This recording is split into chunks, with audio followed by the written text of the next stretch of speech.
The U.S. election is not simply an election for the United States.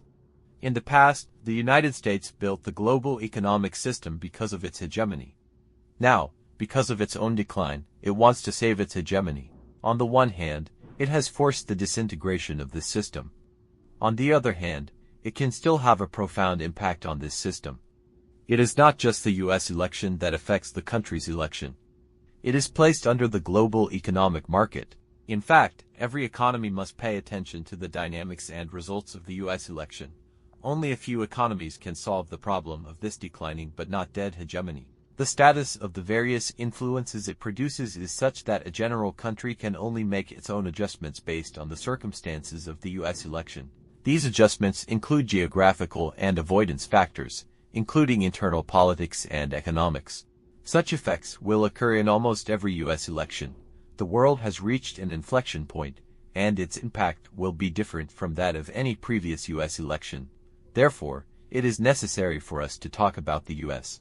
election from a macro perspective of the world economy. First, we still need to emphasize again the governance of the United States.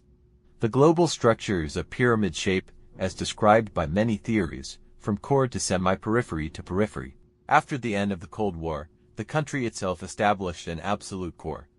Its influence on the world economy in the past was decisive. Is there any country that can truly, in a sense, I am afraid that such an impact is no longer possible on China today. Objectively, things are corrected and the opposites are unified. When the United States affects the world in this way, the global economy actually also profoundly affects the United States itself. At this point, everyone will when we see that during the national election, in addition to domestic policies, national politicians must, or even have to formulate foreign policies. Objectively speaking, the United States needs global governance. Foreign policies will definitely bring external economic impacts to the United States. The internal influence may be the cost of global governance of the United States, such as the cost of overseas military deployment, the cost of governance of economic colonies, etc. It may be the overall cost of internal people's livelihood, the cost of internal management, such as the stability of food prices for residents' consumption, etc., which may be its own core. The cost of maintaining status, such as the value of the US dollar, the maintenance of debt, credit, etc. Don't look at the current domestic elections where internal fighting is going on. Everyone can eat as much as they want. If we look at it seriously, we will definitely be able to see it. There is a very clear betrayal and point behind these farces performed for voters. We have also analyzed the big direction and looked at the differences between Trump's America First and the Democratic Party's hegemony priority. There are similar parts and completely different parts. The interest groups combined by Trump and the Democratic Party have completely different interests and appeals, which finally showed the divisions in the current U.S. election. Smart comrades should have noticed that Trump and the Democratic Party have become an alliance. Harris has a relatively independent line. In fact, Harris has no real credentials. Behind it is the Democratic Party and the interest groups behind the Democratic Party. We will go back to this point to conduct a detailed analysis in another video. Let us return to the global economy of the United States. At this point in the main line of the impact of the general election, what we need to understand is that although the country's politicians are making trouble, they inevitably have to consider the current global pattern and trends when giving out guidelines and policies. What kind of reaction these guidelines and policies will cause around the world and what they will bring to us is objectively speaking. As bystanders, we can point out how substantive these policies are, such as being anti-China. We cannot ignore the consequences they bring just because these policies are substantive. The opposite impact is that this kind of irrational decision-making requires more caution and seriousness to eliminate things strategically and focus on opponents surgically. In order to gain some analytical context in such a complex relationship, let us start from the perspective of the global red official economy. According to the global economic forecast given by the IMF in July and the data from the World Economic Outlook in April, it can be seen that the world has reached an inflection point and the economic level has begun to show. Generally speaking, this change in the economy is due to geopolitical and closed economic changes. In the first half of 2024, the geopolitical structure began to change, which will be reflected in the economy. In the first half of 2024, when China was still at its highest stage, the global economic trend was relatively strong. That is, the growth rate of developed economies was dominant in other economies. On the one hand, it is dependent on the market technology and capital of developed economies, and on the other hand, it is heavily extracted by developed economies. It has a very obvious follow-up to their growth trend. From 2004, the United States entered the interest rate hike cycle until September 2007. At this stage, we can see clues about China's economic growth. According to IMF data, in the first half of this year, the economic growth of many countries around the world unexpectedly accelerated. It is not surprising that the global growth rate is heading towards the high-end stage of the United States. It is not unheard of for them to become faster. However, when the economic growth of these economies increased, the growth of Japan and the United States slowed down significantly. After the so-called sustained strong performance in 2023, the country has experienced a period of slowdown in growth.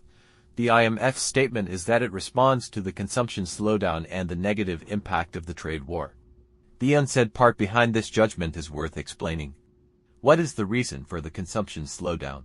What is the source of the slowdown? If it continues, we will see the dollar. The objective reality is that hegemony is gradually disintegrating and the U.S. debt credit is gradually going bankrupt.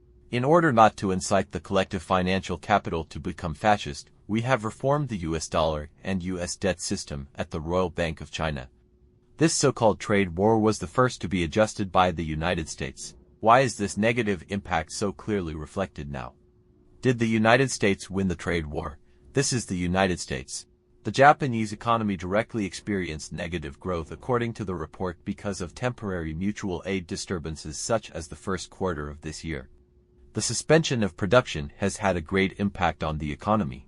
What is the contrast between the United States and Japan? In Europe, due to the so-called adjustment of the service industry, the economy has begun to show signs of recovery.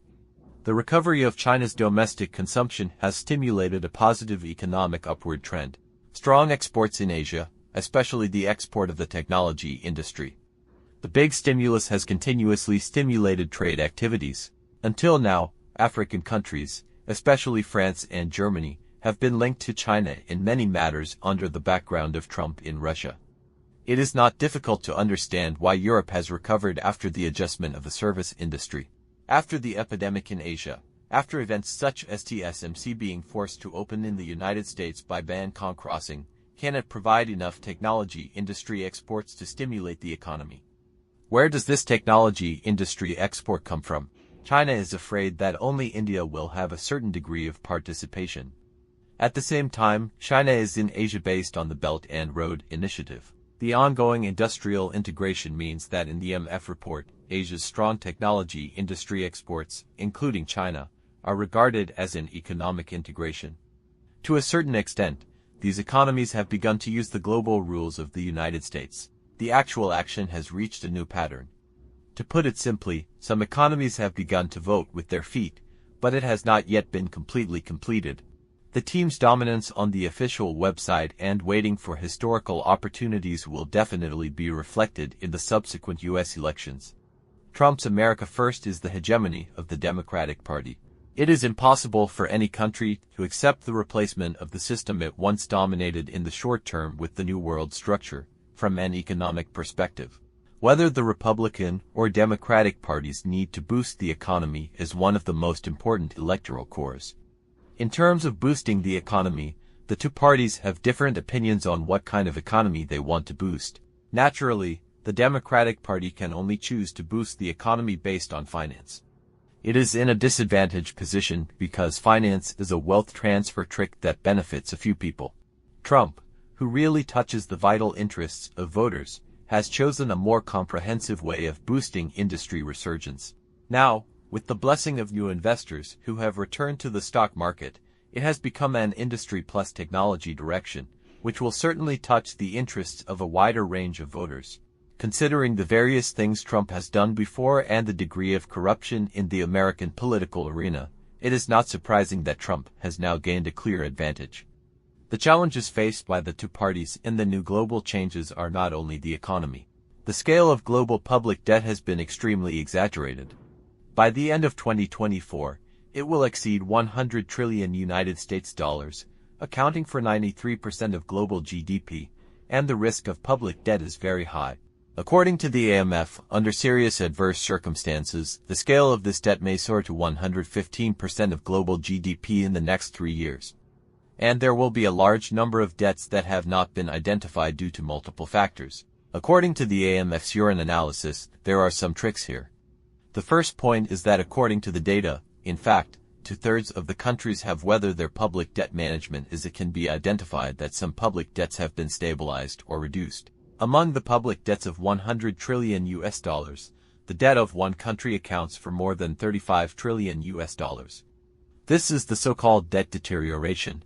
Most countries can successfully stabilize and eliminate debts. In this case, the country is the main reason for the deterioration of global debt. As one of the cornerstones of the U.S. economic system, the impact of the deterioration of U.S. debt is not a question of how to repay the debt, but a real problem of value collapse. That is to say, the United States is the debt really unsustainable. The position of the United States in today's global economic system, the value of its assets, and its currency will go bankrupt along with the bankruptcy of credit. This situation is the seriously unfavorable situation mentioned in the F report just mentioned. The emergence of this situation means that the United States has no second choice. It will use the last bit of space to reduce debt and borrow excessively and then use extreme methods to reject environmental debt. This is why the IMF predicts that such a situation will occur in the next 3 years. It will soar by 20%. This is bound to be a global disaster. Combined with the previous wave of de-dollarization, countries have to develop their own calculus systems, such as Deloitte and third countries using RMB calculus, which embodies this problem. The urgency brought about has sensitized countries around the world. This issue cannot be ignored in the U.S. election. Even if it is used as a ball to be kicked, it needs to be kicked carefully and meaningfully. How to deal with the U.S. debt in the election must be skillful. The policy issue, especially the U.S. debt, is directly related to government funding. This funding is also taken over by the politicians themselves, and other interest groups want to control it, and everyone is trying to divide it up. The U.S. debt issue, especially the current global debt, is the United States itself. As the debt situation worsens, Chinese politicians have already had to face it. The resulting impact on the election is summarized. The trend of the world economy has emerged at a new turning point. In line with past experience, the world economy has shown a new turning point. The real core of a new growth field is no longer around. As for the United States, because of this trend, it has objectively left its position as the core of the world economy a little bit. Today, it can still have a certain impact in the core position, but it is far less decisive than in the past.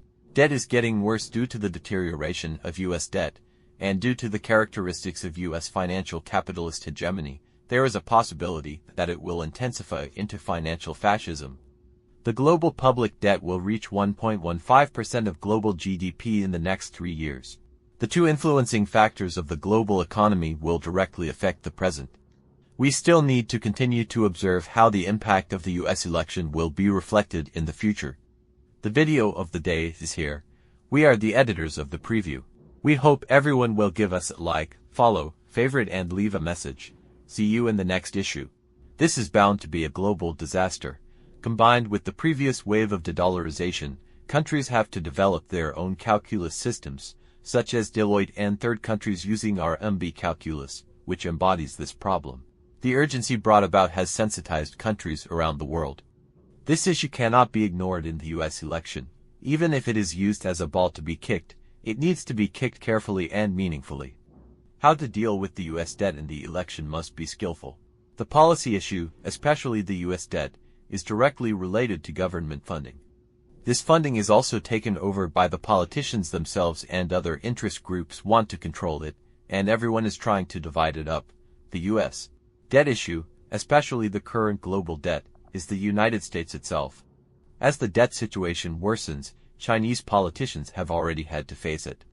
The resulting impact on the election is summarized. The trend of the world economy has emerged at a new turning point. In line with past experience, the world economy has shown a new turning point. the real core of a new growth field is no longer around.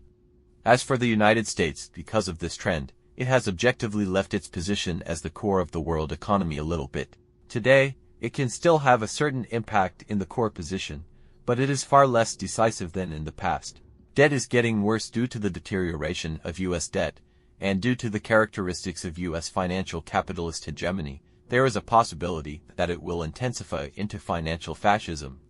The global public debt will reach 1.15% of global GDP in the next 3 years. The two influencing factors of the global economy will directly affect the present. We still need to continue to observe how the impact of the U.S. election will be reflected in the future. The video of the day is here. We are the editors of the preview. We hope everyone will give us a like, follow, favorite and leave a message. See you in the next issue.